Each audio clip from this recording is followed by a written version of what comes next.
The views and opinions of this broadcast do not reflect the views and opinions of Armed Media, New Productions and its affiliates. Enjoy the show.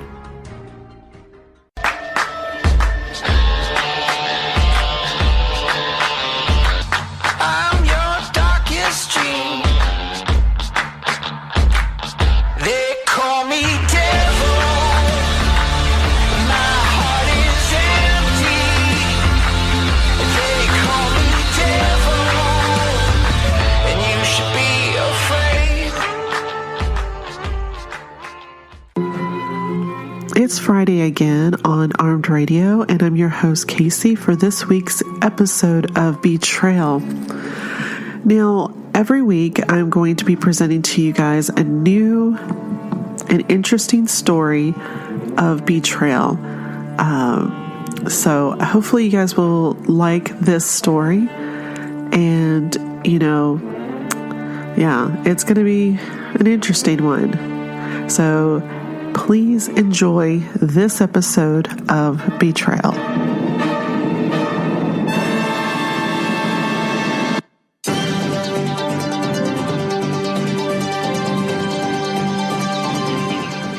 Hey there, everybody, this is Jesse Weber with a special report. We are planning on jumping live in a few minutes into the first court appearance for Chad Daybell. This is the husband of Lori Vallow Daybell, who's been charged in connection with the disappearance of her two kids, JJ and Tylee, who have been missing since September. Now, we know that Chad Daybell yesterday was arrested and charged with 2 counts of destruction, alteration, or concealment of evidence. This comes after authorities found on his property 2 sets of human remains. Now, at this point, the identities of the remains are unknown. Autopsies are pending.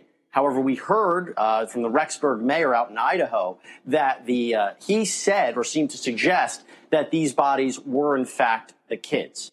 But whoever this is, whoever the remains are, why didn't they charge him with murder at this point? I mean, they don't have enough evidence to tie him to the killing of whoever these people are. Only they say, and I want to quote directly from the criminal complaint, that he willfully concealed and or did aid or abet another to willfully conceal human remains. So the fact that those remains are on his property doesn't necessarily mean at this point that he is involved in how these people ended up dead, correct?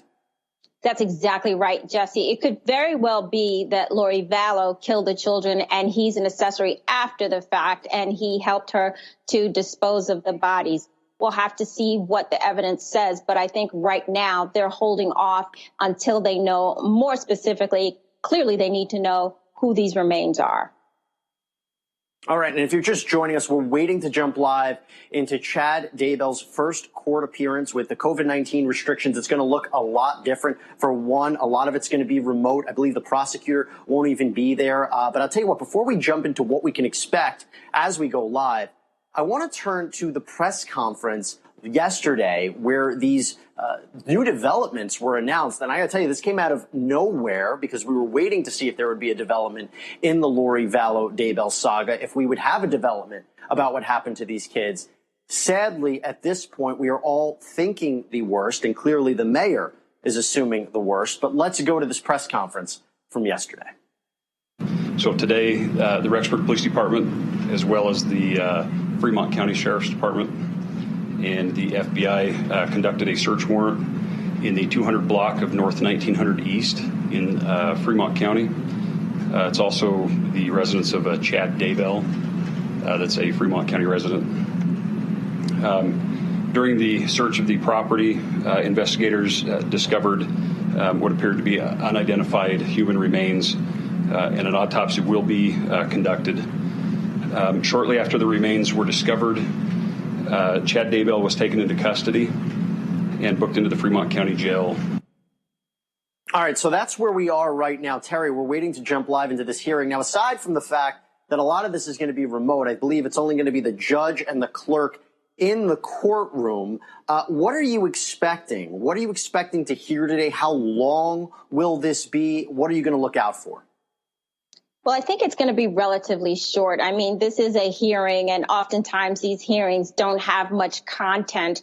I think that they'll make clear what the charges are. I'm assuming his attorney is going to be there, in which case they'll maybe plead that he's not guilty of these particular charges.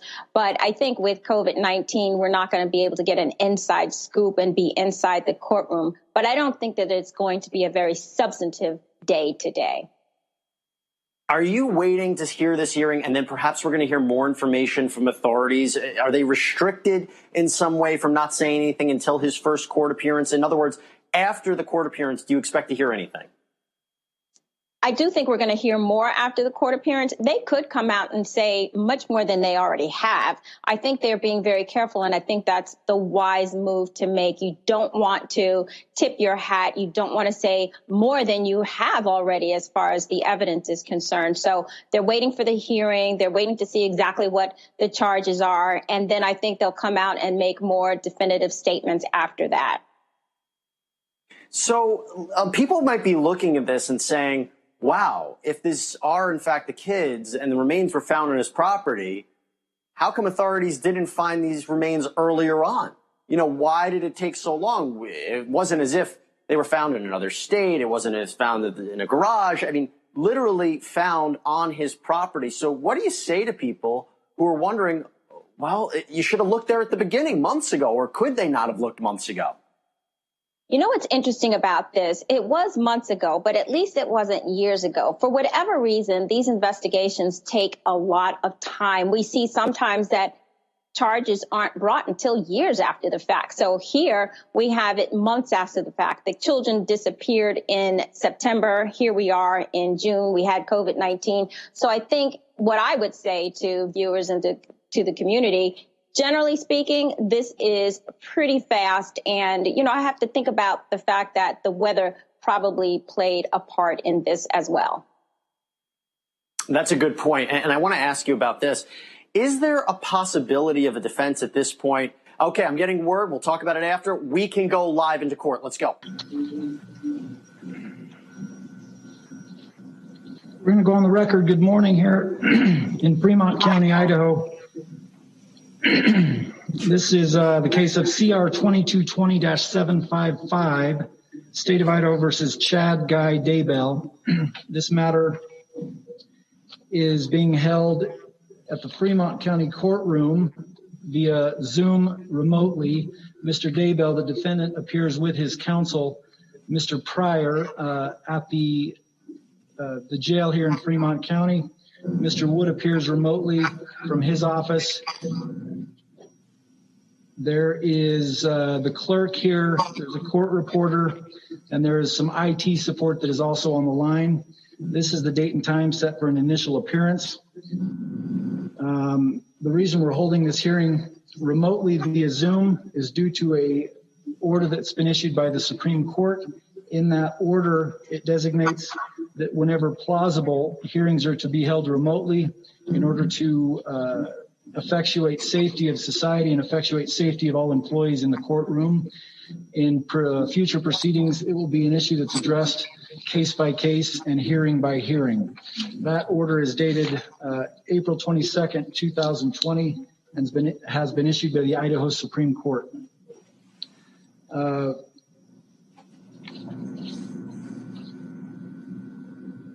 Mr. Daybell, do you read, speak, and understand the English language? Yes. Mr. Daybell, can you hear me okay today? Yes. Mr. Daybell, it appears that you have hired private counsel, Mr. John Pryor. Is that correct? Yes. And you'd like to retain him. Mr. Pryor, has there been a formal notice of appearance that has been entered? Judge, I will get that filed within a short period of time. All right, but Mr. Daybell, Mr. Pryor is your attorney for this hearing. Is that correct? Yes.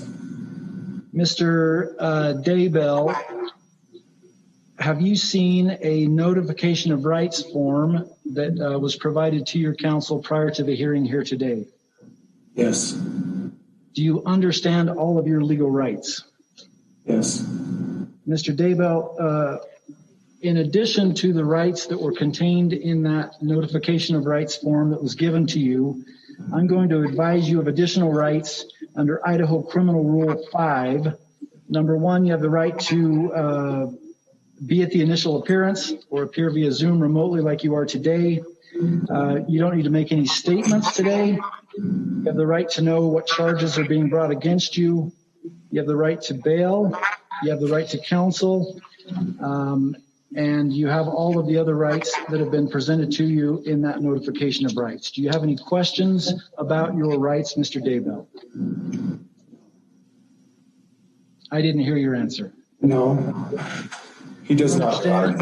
You understand your legal rights, is that correct? I do. All right. Mr. Daybell, did you receive a copy of the warrant of arrest as well as the criminal complaint that has been filed here in Fremont County in this case? Yes. Mr. Daybell, have you had a chance to review that criminal complaint as well as the arrest warrant with your counsel? Yes. Mr. Pryor, I can read the criminal complaint in its entirety, or I can summarize it for you. Judge, we'll waive actually formal reading of the criminal complaint at this time, and I've discussed that matter with Mr. Daybell, and we're ready to proceed forward without either a summary or a formal reading at this point, Your Honor. All right. The court is going to summarize briefly what the charges are, so that that's on the record, and then we'll address the other issues we need to address. Let me get one more thing out of the way, Mr. Pryor. Ultimately, the Supreme Court order has ordered these hearings be held remotely, but it's my understanding your client is willing to waive his right to be here in court in person. Is that correct? It is, Your Honor. Thank you. Okay. Mr. Daybell, is that also correct? Yes. With regards to the criminal complaint, it was filed dated June 10th, 2020. There are 2 counts in the criminal complaint. The first count is destruction, alteration, or concealment of evidence, a felony, a violation of Idaho Code 182603. The maximum punishment for that charge is up to 5 years in the state penitentiary and or up to a $10,000 fine. The allegation is that the defendant, Chad Guy Daybell, on or between the 22nd day of September 2019 and the 9th day of June 2020 in the county of Fremont, state of Idaho, did willfully conceal and or aid and abet another to willfully conceal human remains, knowing that said human remains were about to be produced, used, and or discovered as evidence in a felony proceeding, inquiry and or investigation authorized by law with the intent to prevent it from being so produced, used, and or discovered. Count 2 is also the same charge, destruction, alteration, or concealment of evidence, a felony. It's punishable by up to 5 years in the state penitentiary and or up to a $10,000 fine. It alleges that the defendant, Chad Guy Daybell, on or between the 8th day of September 2019 and the 9th day of June 2020 in the county of Fremont, state of Idaho, did willfully destroy, alter, and or conceal human remains and or did aid and abet another to willfully destroy, alter, and or conceal human remains, knowing that said human remains were about to be produced, used, and or discovered as evidence in a felony proceeding. Inquiry and or investigation authorized by law with the intent to prevent it from being so produced, used, and or discovered. Mr. Daybell, do you understand the allegations on both counts that have been brought against you? I do. Mr. Daybell, do you also understand the maximum penalties on each of those counts? Yes. Mr. Daybell, do you understand that those maximum penalties could run consecutively, one after the other, or they could run concurrently? Do you understand that? Yes. All right. We've gone through the criminal complaint. We've gone through each count. I've advised the defendant of his right. We've gone through that form. Let's discuss the next hearing that's going to be set. Mr. Pryor and Mr. Wood, that next hearing would be a preliminary hearing or a probable cause hearing. The defendant has a right to have that within 14 days if he's incarcerated. It's my understanding that based upon previous conversations that there'll be a waiver of that speedy preliminary hearing. Is that correct, Mr. Pryor? It is, Your Honor. I've had that discussion with Mr. Daybell. In addition, I've had that discussion with Fremont County prosecuting attorney, and at this point, we'll waive the time. Mr. Wood, is that correct as far as the stipulation? Yes, the state's fine with that, Your Honor. Mr. Pryor, the court's going to grant that waiver and acknowledge that it's knowingly and voluntarily made, but I will need a written waiver of speedy preliminary hearing so that can be in the file for the record. Do you understand? Yes, Your Honor. I'll do that. Thank you. All right. With regards to a preliminary hearing, let's first talk about the logistics of that. Mr. Wood, how long do you foresee it taking to accomplish a preliminary hearing in the future? No longer than a day. Okay. 1 day. Mr. Pryor, do you concur with that? Judge, I'm at a little bit of a disadvantage, but for practical purposes, I think a day would be appropriate. All right. We'll set this for 1 day. Mr. Wood and Mr. Pryor, do you have a timeline that you'd like to look at as far as scheduling that today? Judge, my preference would be within 4 to 6 weeks. Mr. Wood? That's fine. We do have a preliminary hearing on July 9th and 10th in the Lori Vallow case. And so if we are going to push it out that far, I'd ask that this prelim be at least the week of the July 16th. Unfortunately, I'm going to be out of town the week of July 16th, and I won't be back for some time. So if we need to have it in July, it probably needs to be towards the beginning of July or into June. Otherwise, it's going to have to be the last week of July. Mr. Pryor, does that work with your schedule? Judge, the latter part of June and the first week of July, the 1st and the 2nd of July would be ideal for me if that's available to the court and to Mr. Wood. We can make Wood, that work. All right, let's look at dates then. I'm looking at the calendar.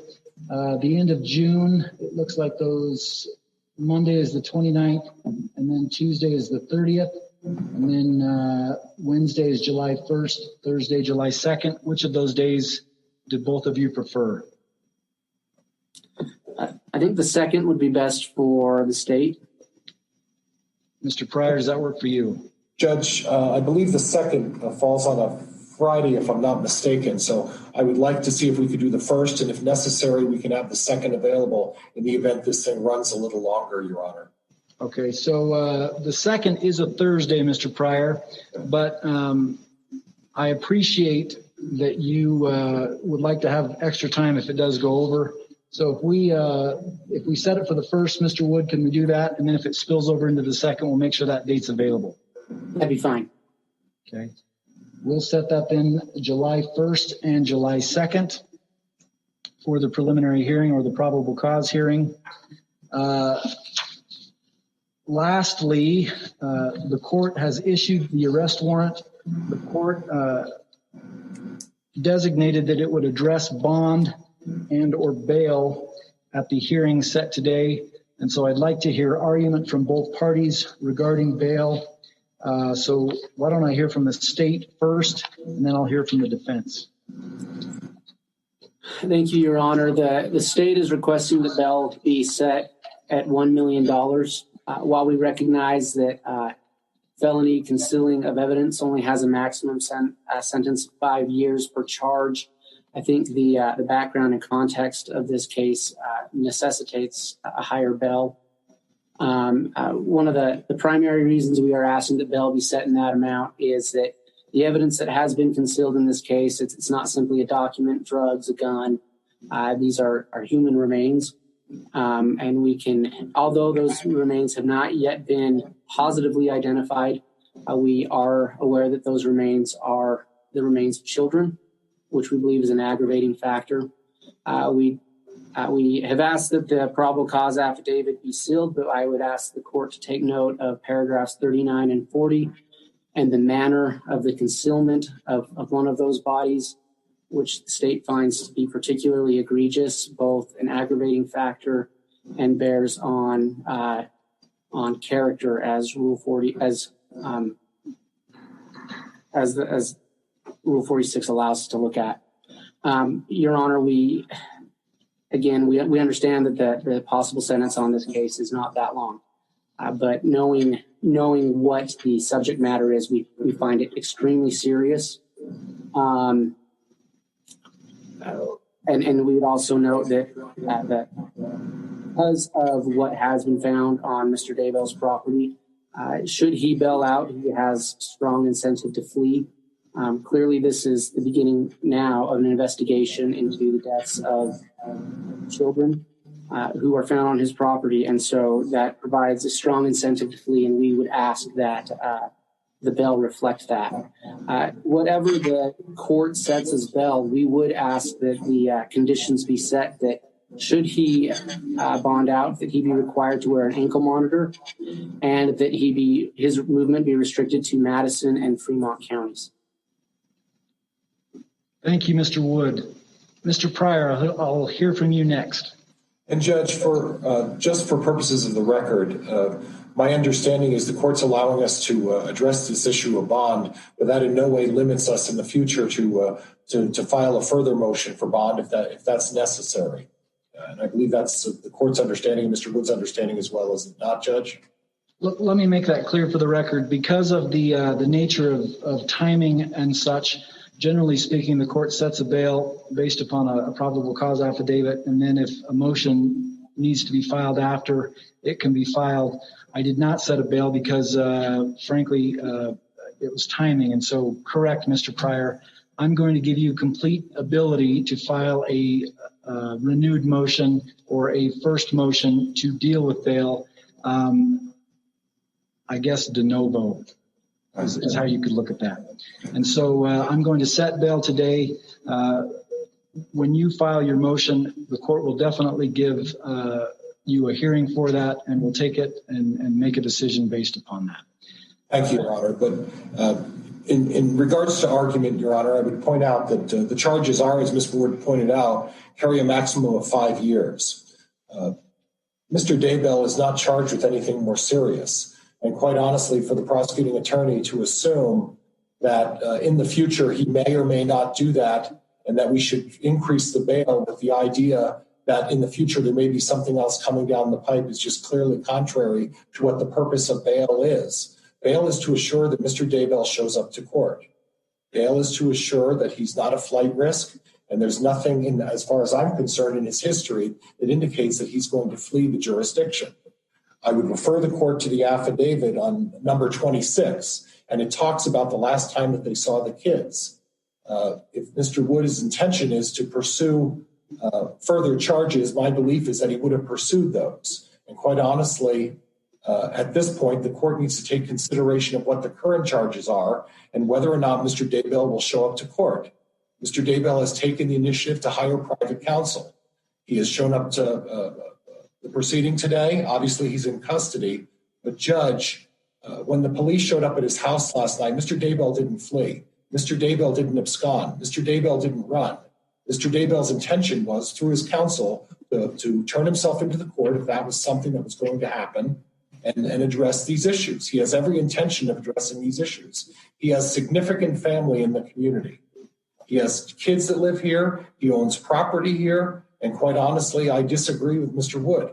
Mr. Daybell has every intention of staying in the community and every motivation to stay in the community and address these charges. So at this point, Judge, I would ask the court to put the bail at an amount that's appropriate for a 5-year felony sentence. I understand that there's been a significant amount of publicity with this, but publicity is not a reason to raise the bail to an extraordinary amount. And I would suggest that Mr. Wood's suggestion that a $1 million bail is okay. It's not okay, Judge.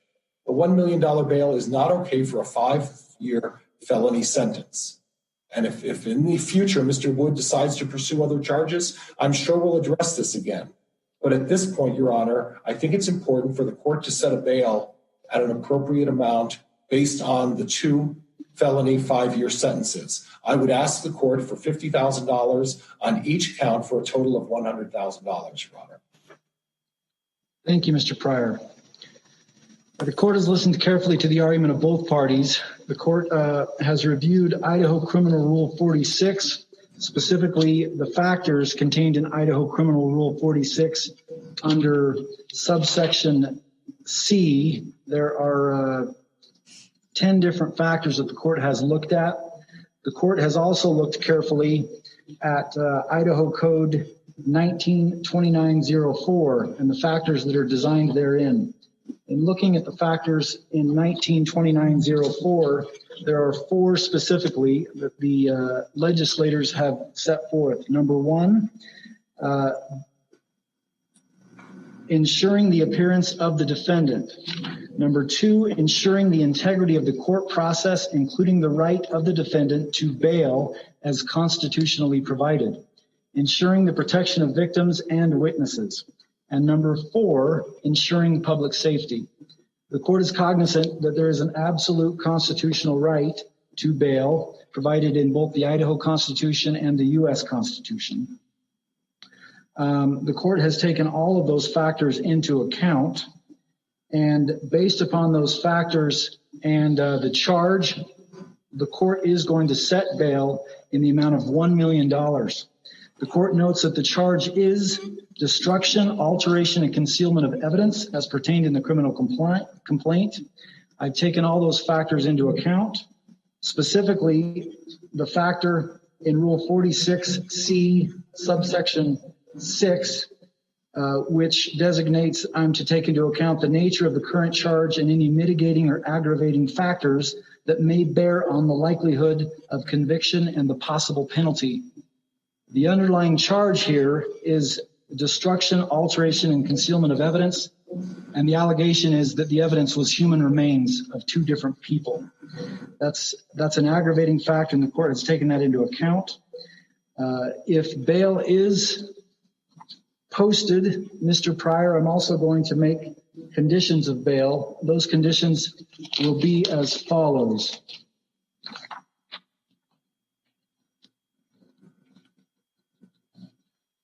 Number 1, I'm going to order that a waiver of extradition be provided to the Fremont County Office of the Sheriff. The prosecutor must approve the waiver of extradition by his signature on the waiver of extradition. A copy of that waiver must be filed with the court. Number 2, I'm going to order that the defendant shall reside within the boundaries of Bonneville, Jefferson, Madison, and Fremont counties in the state of Idaho. The defendant shall not leave these counties for any reason. Number 3, the defendant shall provide the court with his current address and shall not change his address without notifying the court. Number 4, the defendant shall keep in regular contact with his attorney. Number 5, the defendant shall appear for all court appearances. Number 6, the defendant shall obey all laws of the state of Idaho and the United States of America. Number 7, the defendant will sign up for pretrial services and check in with pretrial services here in Fremont County on a weekly basis, as directed. The defendant shall have absolutely no contact with the victim's families and or any of the state's witnesses in this case.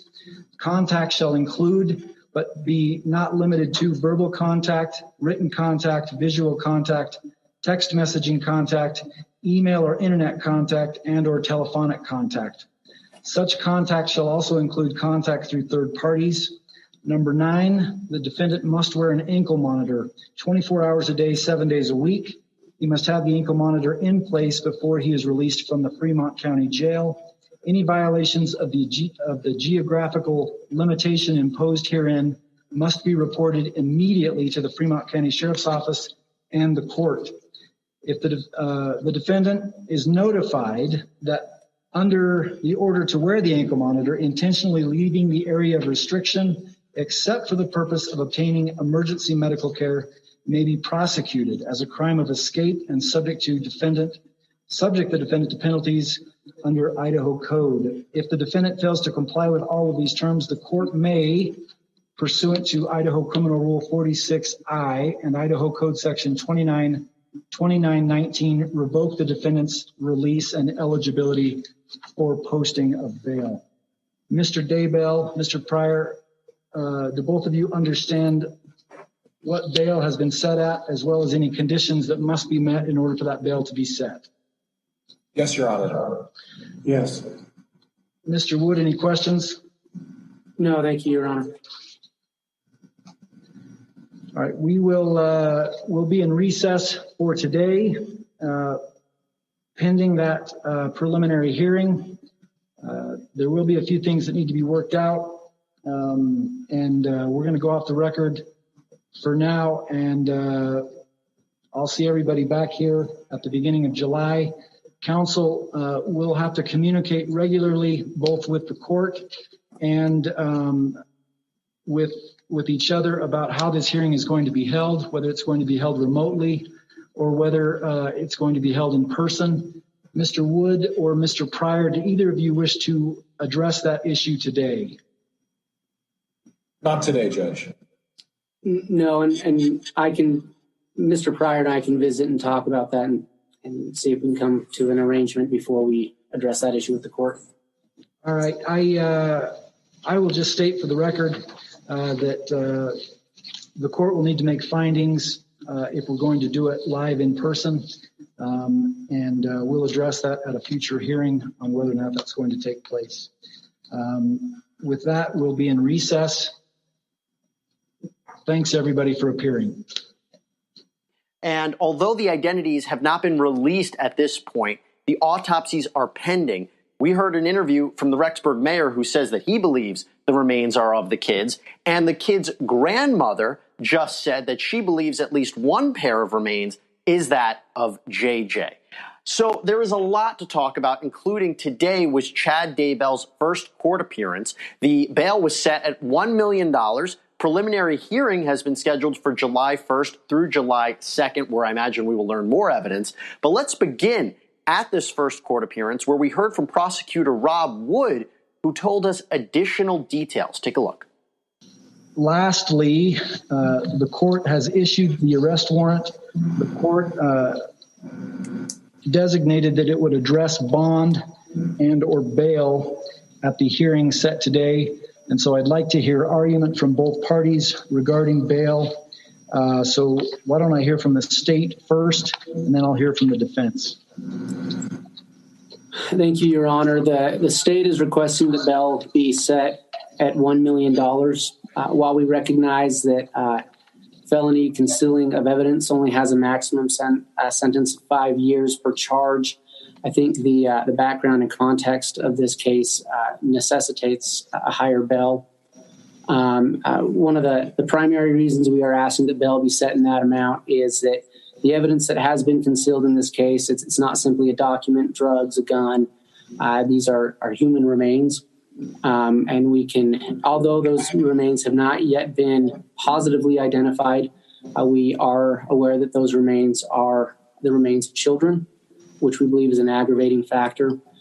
We have asked that the probable cause affidavit be sealed, but I would ask the court to take note of paragraphs 39 and 40 and the manner of the concealment of one of those bodies, which the state finds to be particularly egregious, both an aggravating factor and bears on character, as Rule 40 as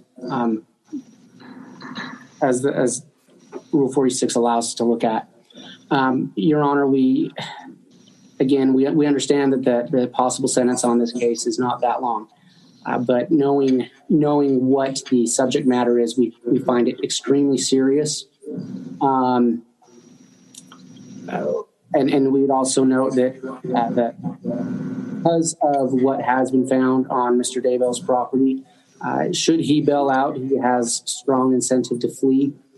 Clearly, this is the beginning now of an investigation into the deaths of children who are found on his property, and so that provides a strong incentive to flee, and we would ask that the bail reflect that. Whatever the court sets as bail, we would ask that the conditions be set that should he bond out, that he be required to wear an ankle monitor, and that his movement be restricted to Madison and Fremont counties. The remains are that of children. That's the first time we heard that in an official capacity. Let's bring in some guests right now. Joining me is Law and Crime's own Terry Austin. I also have with me forensic death investigator Joseph Scott Morgan, who's been following this case. But right now, our executive trial producer, Kathy Russin, is in Idaho on the scene. Kasy, thanks for joining us. What are you learning on your end? Well, interesting that the two sets of remains were found. But I'll tell you what struck me probably the most in that hearing is when the prosecutor said, he was talking about aggravating factors, that one of the children was concealed in an especially egregious way. What does that mean? You know, one of the kids was more horrific than the other, apparently, the way that they were being concealed. I have been out to the property. The police have it barricaded. You can't get quite to the property yet, but I will be able to get there this evening. They're going to take those barricades down. I'm telling you, it's a really sad day. I don't think it's a shock to anyone, but maybe a little bit of a shock that they were buried on his property. It's about Yellowstone, but on Chad Daybell's property. What does that tell you? Yeah, and it's not just that, you know, we had these flights of fancy about Yellowstone, and rightly so. That's where Tylee was last seen. But let me kind of, clue you into something here that just absolutely struck me. And that's the fact that if you look very closely at the aerial photographs, where they are exhuming these remains is immediately adjacent. You can see it in the top right portion there. It looks like a fire pit with logs around it. And Jesse, these remains that you see there where the backhoe is and they're excavating that area, these remains are not off in a tree-lined area. They're not off in the wilderness somewhere. My God, these bodies are literally buried right out in the middle of this field. And this is not some far-flung area. There are roads that pass immediately adjacent to this property. You can see them in some of the images. And it is striking. There's the main road. You can see the ambulance there. Anybody that was driving by at that particular time could have just noticed something, you know, and that's what's so shocking to me about all of this. And I think another piece to this, they've already searched the property once. To what extent was it searched? Was it only the dwelling, or did they get out into the fields and search at that point in time? So this whole thing has got me really... You know, I'm just going to follow up with you, Joseph. Terry, I want to get to you in a minute about the legal aspect, but Joseph, while I have you, the location of the bodies, this is some time since we've last seen them. Are you concerned that given where these bodies are found, we may not know all the details we may need to know in terms of cause of death or what happened? Walk us through that. Absolutely. These remains that they have right now, we don't know who they are at this point, but the remains that they have right now, keep in mind, if they marry up with the timeline that we have with JJ and Tylee, we have to think about this. This has been months and months and months ago. These children, assuming that they are buried in bare earth, have been subjected to all manner of environmental impact. And so it's going to be very difficult, Jesse, to pin this down. Yeah, and I want to get into what we can expect from the autopsy. But Kasy, let me just turn it back to you. It's my understanding you have been speaking with some of the locals in the area. Is that correct? Yes, I have. I spoke to a lady today that lives directly across the street from the courthouse here. And the reason it caught my attention is on her chain link fence in front of her house, they have made posters, her and her children, in support of JJ and Tylee. And I spoke to her, and let's take a look at that. At first, it was just like, it was sad knowing that two kids had gone missing. And then as the case developed, it was just like, this is insane. And yesterday, as the news came out about Chad being taken into custody and finding remains on the property, that was hard. And it was kind of happy that Chad's taken into custody, but it's hard because you don't know. I mean, I don't know if they've confirmed what those remains are, but we can only speculate. And in a way, if they are the children, it's, I guess, in a way, closure to find out what happened. But sad to know that what happened to them wasn't right at all. Kasy, it's one thing to get the perspective of anybody from across the country, but people who are right there, that's fascinating. Yeah, Ashley, she went on in that interview, and we can put the whole thing up on our YouTube page later, really angry and emotional as a mother herself. And she said, this isn't what mothers do. This isn't what parents do to their children. And she also has an autistic child. And so she has just been riveted with this case. It's been very upsetting, but she's just one of thousands and thousands of people, average everyday citizens that are really invested in this case. Yeah, no, that's absolutely right. Terry, let's get to some legal aspects here, because The $1 million question, the question that we do not have at this point. That's why I'm going to you, Terry, because you know everything. The question is, what led authorities to Chad Daybell's residence? What was the evidence they had, the probable cause to have that warrant? Because, like Joseph said, they searched it once. What do you think it was? You know, I wish I had the definitive answer to that. I can speculate as to what I think probably the answer is. I think they took evidence when they went the first time from the house, and that ultimately led them to search the property in more detail. Maybe they found a note, maybe they found a shovel. I also think that there might have been some conversations in jail. Remember, Lori Vallow is in jail. Maybe she had some conversations with some of her inmates that she's sharing the prison with, and she could have said something. So I think there are multiple factors at play let's talk here. about that, Terry.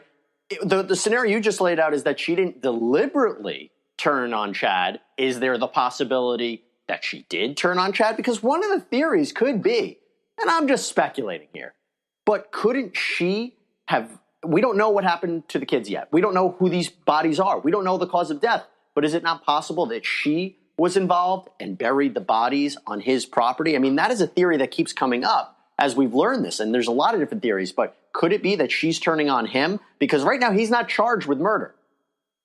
Well, that's right, Jesse. And whoever flips first is going to get the better deal from this whole situation. I do think that because both of them were hiding information, they both denied that knowing anything about where the children were. I think they were both involved in killing the children. If in fact we find out that these remains are the remains of JJ and Tylee. So, you know, she might be saying, look, I know where the bodies are, and it was all Chad. The court has listened carefully to the argument of both parties. The court has reviewed Idaho Criminal Rule 46, specifically the factors contained in Idaho Criminal Rule 46 under subsection C. There are 10 different factors that the court has looked at. The court has also looked carefully at Idaho Code 192904 and the factors that are designed therein. In looking at the factors in 192904, there are 4 specifically that the legislators have set forth. Number 1, ensuring the appearance of the defendant. Number 2, ensuring the integrity of the court process, including the right of the defendant to bail as constitutionally provided.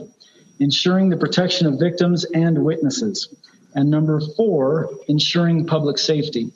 The court is cognizant that there is an absolute constitutional right to bail provided in both the Idaho Constitution and the U.S. Constitution.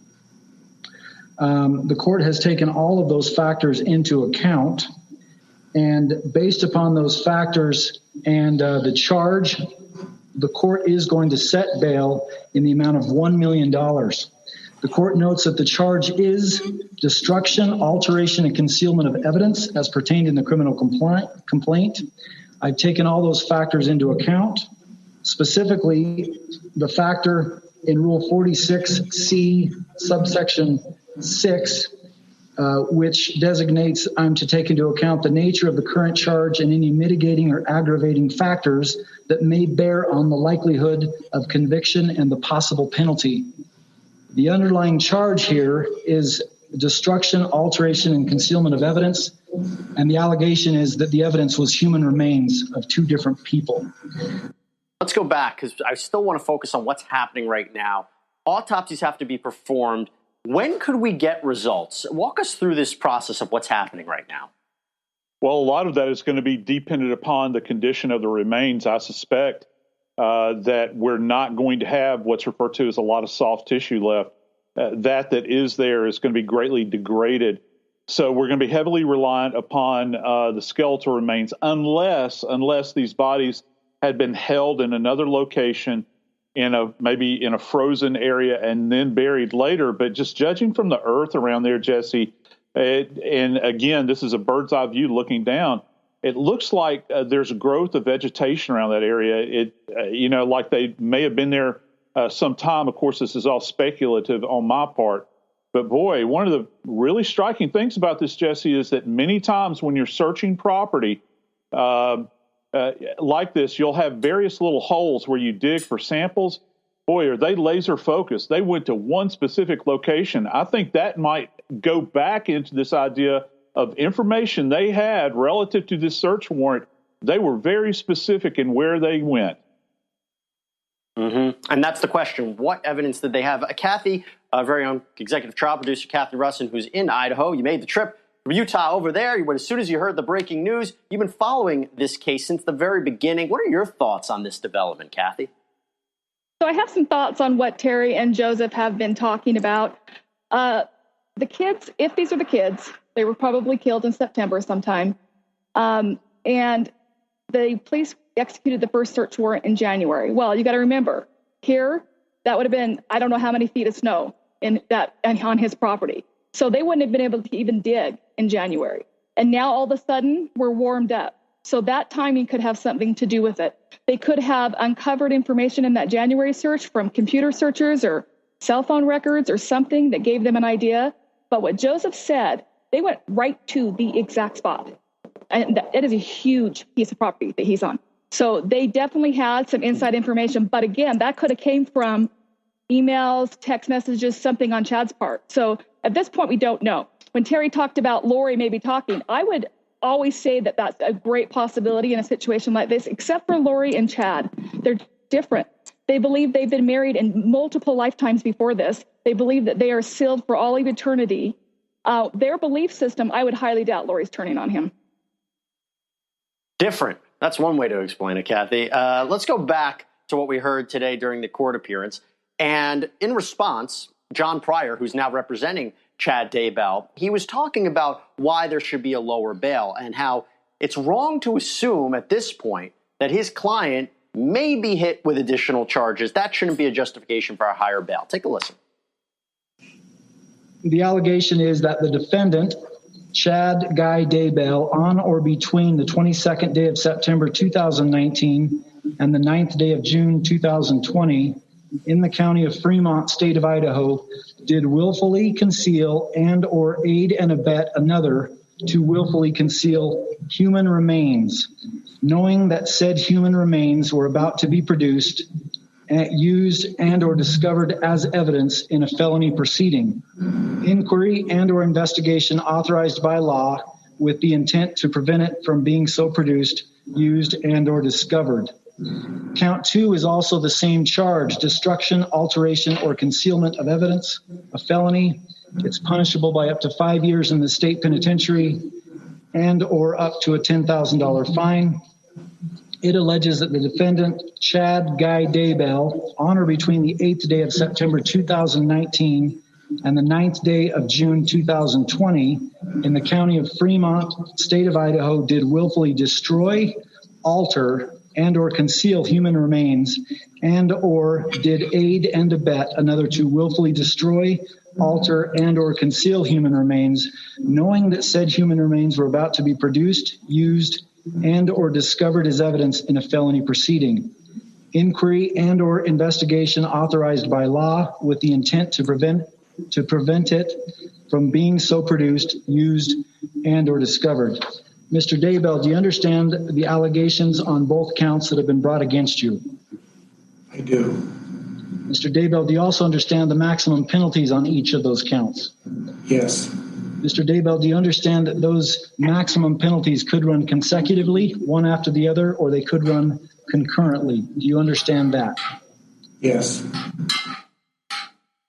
All right, my fault there. I thought it was the defense attorney, but it was actually, you heard from Mr. Daybell himself. Now, Terry, the question is what happens next? Because with the preliminary hearing is set for July 1st, could go into July 2nd. That's a long time away.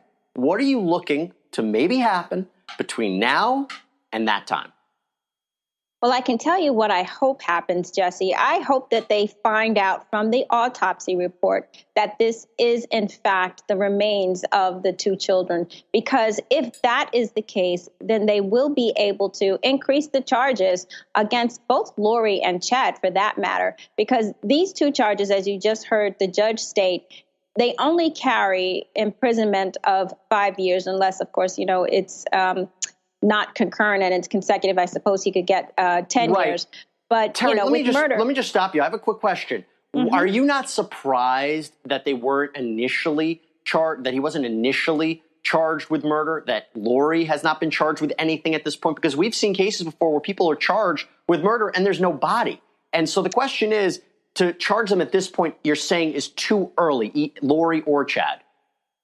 I do think it's too early. If I recall correctly, in Idaho, there's a 5-year wait before you can declare someone dead. So I think that the authorities are waiting for that time period, unless, of course, you find the remains. And that's what they've done here. And if the autopsy comes back positively, then they will definitely charge both of them, I think, with the murder charge. And then you'll get, whatever the penalty might be for that. I think there is a death penalty here in Idaho. Right.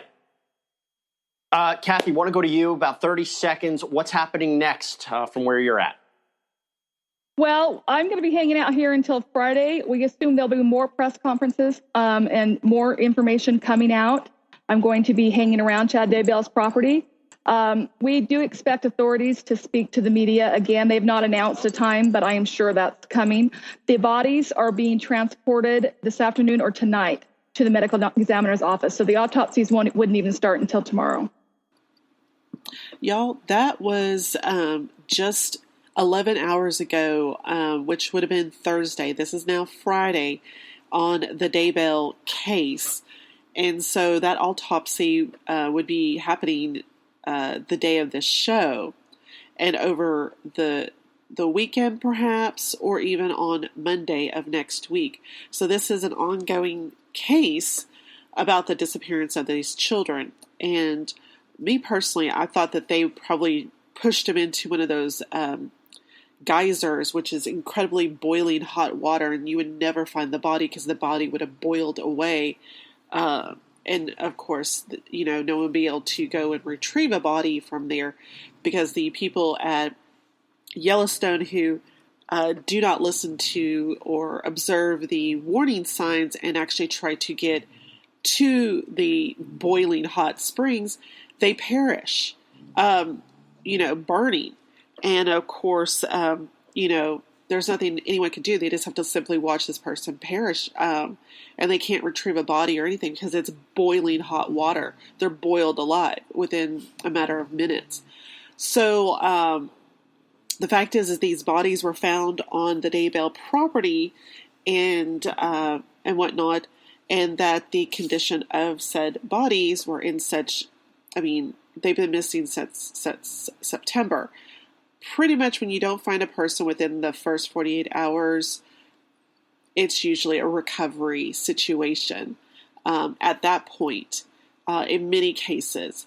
And of course, I don't know why they did not search the grounds of the property, especially, the decaying of a body would attract predator animals and birds, vultures and whatnot. Sorry, my dogs are griping at each other and everything, so you might hear that bickering between the two. That's my dogs acting foolish is why I chuckled. But this is a horrific case. So if these bodies have been in such a manner that was so horrific, it looks like a burn pit. And a lot of times in the country, they have burn pit where you burn your own trash. I lived out in the country and we burned our own trash because there was no trash pickup. You had like a burn pit in the back portion of your yard. You pile up your trash and then you would set it on fire and do a controlled burn in the burn pit. They've changed that to where we actually have trash pickup. We have to, get a special crew to come out to pick up our trash, once a week. But some of these rural places like Idaho, Montana, and things like that, it's still very much, very far very far out in the country to where they might not have services. So they'd be like the perfect place to literally incinerate a body, basically cremate a body. And what forensic scientists use is soft tissue. of a person to determine, was this person stabbed? Was this person shot?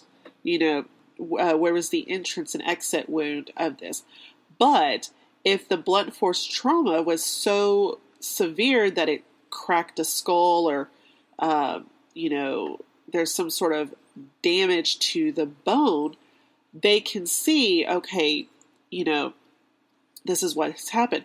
They're not going to be able to see defensive wounds where the person's trying to protect themselves and where their body was being cut, like in the Sharon Tate, murders, where there was defensive wounds on all the victims because they were trying to defend themselves. And then because there was soft body tissue there, they were able to determine that they were stabbed multiple amount of times. These were, the depth of the stabs and anything like that. When it comes to a body that's been out in the open, it has decayed, to the point to where it's bones. It might be a little bit of flesh on there, but the flesh is so deteriorated that it's hard to determine what it is. They can determine if it's a male or female based upon their pelvic structure, and they will be able to tell that. They can also tell the age of relatively close to the age of the bones, how old that person is based upon almost like a tree, like the rings of a tree. They can tell how old a tree is. There are certain qualities within the bone that they can actually determine age. And so there's a lot of things they're going to be sifting through with that. They can't tell if there's anything underneath their fingernails, like if they were scratching and protecting themselves. They won't be able to tell any of that information. And it depends on how far the bodies were deteriorated. I mean, we're looking at over 6 months now, so almost a year. They're pretty much probably bleach bones at this point. If not, if they lit the bodies on fire, then they are charred remains, which could mean the reason why for the higher bond, which that is, premeditative, shows intent, which is what the prosecution wants to do. They want to show premeditation. They want to show they want to show that there was intent, which is premeditative intent to do these children harm and conceal their, dispose of their bodies, and basically conceal that and everything. But who knows? I mean, they're close to a country road. How much traffic does this country road get? And if there is a witness who observed something suspicious, they're going to want to get a hold of any witnesses or anything like that, especially in these small towns. So there's a lot of new evidence that will be coming down the pipeline in a short amount of time with these discovery here. And there will be, as information develops, more charges will be presented to, the husband and wife killing duo team.